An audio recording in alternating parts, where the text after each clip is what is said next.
ऐसी कहानी जो आपको सिखाएगी कि हम अवसरों की पहचान कर उनसे अपना जीवन भी बदल सकते हैं।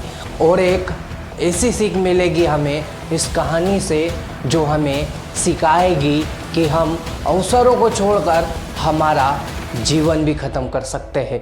यह कहानी है एक सच्चे और भगवान के प्रति पूर्ण रूप से समर्पित एक ब्राह्मण की, जो एक छोटे से गांव में पुजारी थे।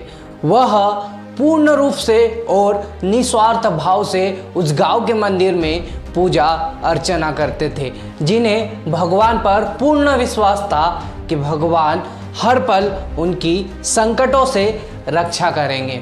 परंतु एक दिन अचानक से उस गांव की नदी में बाढ़ आ गई। बाढ़ का पानी धीरे धीरे गांव के अंदर घुसने लगा।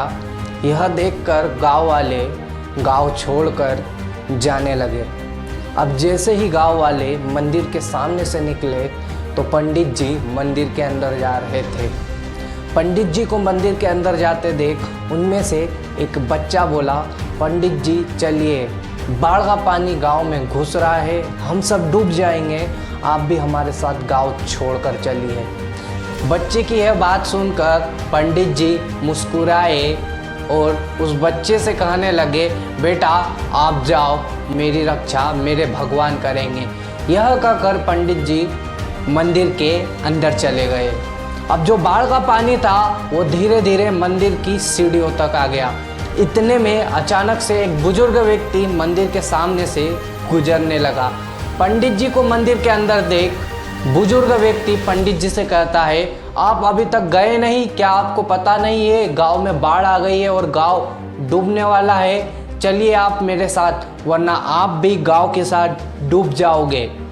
उस बुजुर्ग व्यक्ति की बात सुनकर पंडित जी कहने लगे, जी हाँ, मुझे पता है कि गांव में बाढ़ आई है और गांव डूबने वाला है, पर मुझे मेरे भगवान पर पूर्ण विश्वास है, वह मुझे डूबने नहीं देंगे और मेरी रक्षा करेंगे, आप जाइए।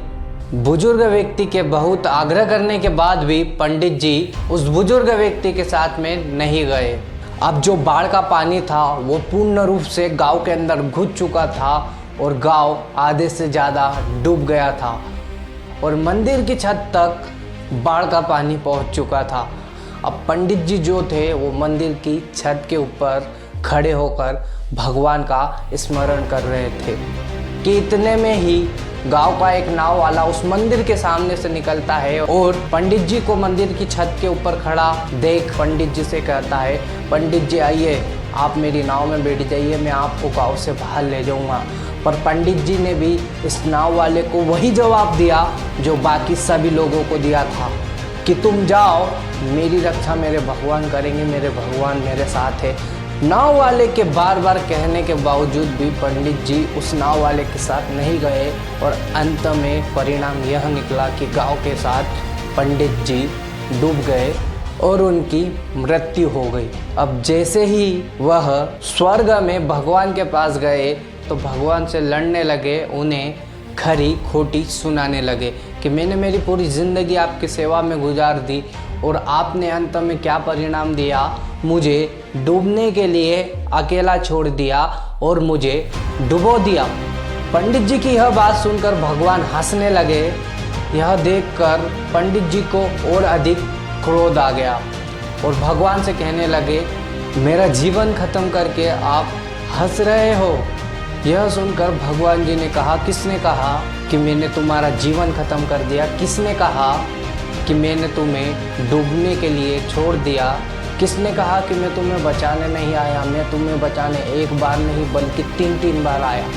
एक बार छोटा बच्चा बनकर, एक बार बुजुर्ग बनकर और एक बार नाव वाला बनकर, पर तू ही तेरे जीवन को बचाने वाले अवसर को समझ नहीं पाया और अब मुझे दोष दे रहे हो। यह सुनकर पंडित जी अपनी भूल पर रोने लगे। काश उनमें से मैंने किसी एक की भी बात मान ली होती तो आज मैं जिंदा होता। ठीक इसी प्रकार हम भी हमारे जीवन में मिलने वाले अवसरों को समझ नहीं पाते और अंत में परिस्थितियों का रोना लेकर बैठ जाते हैं और भगवान को दोष देते हैं। इस कहानी से हमें यह सीख मिलती है कि जीवन में कभी भी अवसरों को अनदेखा मत करो, क्योंकि जो व्यक्ति अवसरों को नहीं पकड़ पाते, स्वयं देवता भी उनकी मदद नहीं कर पाते।